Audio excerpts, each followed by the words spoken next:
Hello everyone, my name is Rick Passek, the FlyFish Fanatic, and welcome to my tying bench. Today we're going to be tying it's a pattern I came up with about 3 years ago. It's a really simple pattern. It's just another leech pattern, but it's something that I used some of the Semperfli straggle string just to adapt to something a little bit different. Instead of the fish always seeing, a straight out leech, right? Sorry, that one's all fuzzy, but instead of them always seeing just a straight out leech like this, what I've done is, and I tie them in many different colors.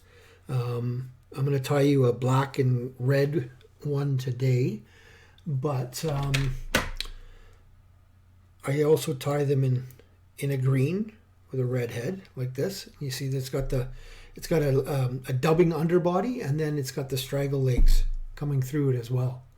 So that's one. And then this one's the cat's whisker version of it. So it's cat's whisker is always what? White and green, right? So it's a cat's whisker. It's a little, some of that straggle is caught up there, but okay, my clip's not holding, but there, white and green, right? And I tie them in black, and I tie them in red, and I tie them in a myriad of colors. So for today's, we got just a glass bead.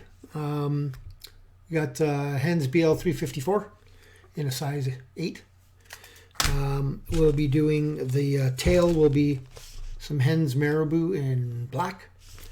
The body will be made up of Stillwater Solutions dubbing blend, sparkle dubbing blend in the Maroon. I love this stuff. It's some of the best dubbing I've ever come across. Really good stuff. I'll be using some Semperfli Nanosilk in black, 12-aught. And I will be using the straggle legs in black, 6mm. Okay? So that's it. Let's get on to tying.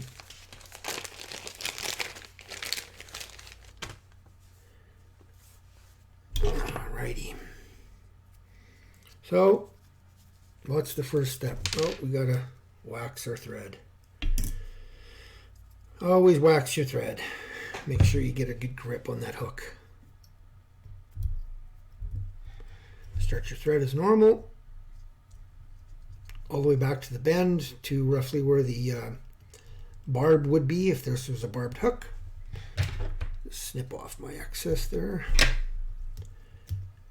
Go all the way to the back there, and then open wraps back to the front. I just wanted a nice little base. A little bit more wax. Take my Marabou, and as always with Marabou, strip, fold off the center, strip, fold off the center, strip, fold off the center until you get the package that you want. That's about all I need. Okay, then I'm just going to take that, just going to stroke it out a bit, making sure all my feathers are not trapped. Just nipped off and just evened up the butt ends for myself here. I did pre-wax my thread. I'm going to lay that down right behind the eye, catch it in. Make sure this stays as best as you can on top of the hook shank. Under and over, under and over. At least twice, sometimes 3 times. So now I want my tail to be 1.5 times the length of the body, not of the hook, but of the body. So that's the body length, so about that long. So grab it, rip it. Never cut Marabou, as you know if you've listened to any of my other videos. Okay, now at this point you could add a piece of red flash in there if you want. I haven't really found with this pattern that it really warrants it, because there's flash in this and there's flash in this, right? So I don't really need the tail to be flashy. There's enough flash going on. So I'm going to take a piece of my straggle.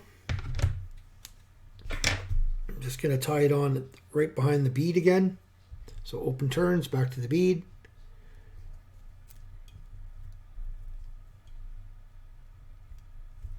right back to the tie-in point of the tail. Hang that out of my way. And I'm going to take some of this dubbing. Now, there's 2 or 3 different ways you can do this, right? You can add a dubbing loop. You can do it in a dubbing spinner. You can just hand dub it here. I'm just going to, because I don't want much. I just want a really thin little body here underneath. It's more just the color that comes out, and then I want to be able to pull some of it out. So I'm just going to dub a thin little noodle here. Not much. It's always easy to add more if I need to. I can always go back over it. So, not a super tight noodle either. Oop, there it hits the light. I'm going to shorten that up. Hard to do with the camera right in front of my face. So, there. I'm going to add just a tad more right behind that eye. Because when I pull it out, I don't want that material to pull out of there. I don't want it to be a bald spot. So,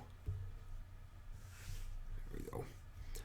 So now, I'm just going to put one full turn right at the back, and then I'm going to do 1,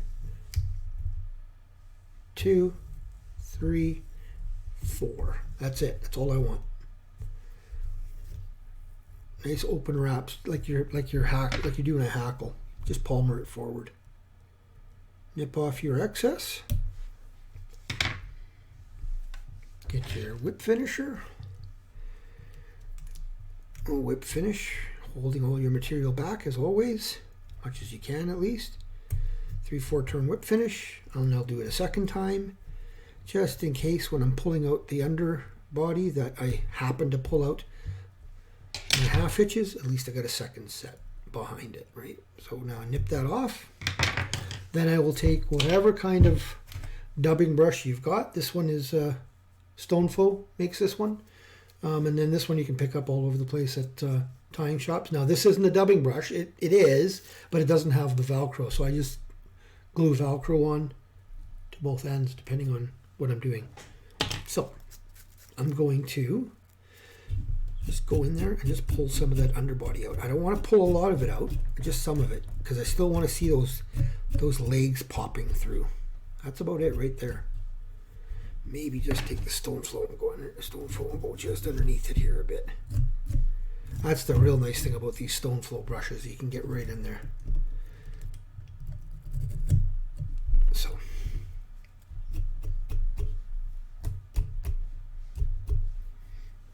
And just for looks, if you've got one of these spazzy ones like this, you can cut that off just for looks.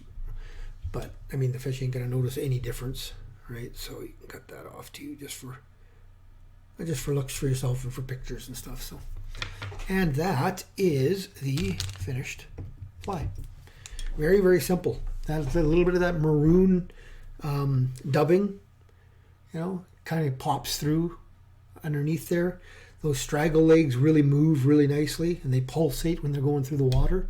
And like I said, you can add a little bit of red flash to match your bead head if you want to the tail. Whatever you want. I mean, the other way I would do this one too, I have tied quite a few, is instead of using black straggle, I would use the same maroon and then this green straggle. It pops through. Very similar to the cat's whisker, but with a black body, right? So I really like this green one. This green one here, there's actually a little bit too much dubbing in this one. I pulled a little bit too much of the dubbing out, but because you definitely want to see these little straggly legs. This, with tied this way, but with the legs sticking out, really does a good job of imitating damselflies. So if you can get like a little black bead or whatever in the front, it's even better for the damsels. So that is that's the finished fly. Now, obviously, you still want to take a little bit of your whatever type of head cement you like using, and just put a dab right behind that bead. Let that soak in, and she's finished. So give that one a shot. Like I said, it's a fairly simple fly to tie, but it's really effective as well. Gets lots of movement, lots of sparkle, lots of shine. So hope you enjoyed that one. If you did, please consider subscribing to the page. Give this video a thumbs up and hit that notification bell, and leave some comments. Like, what do you want me to see? What do you want to see? What do you want me to tie?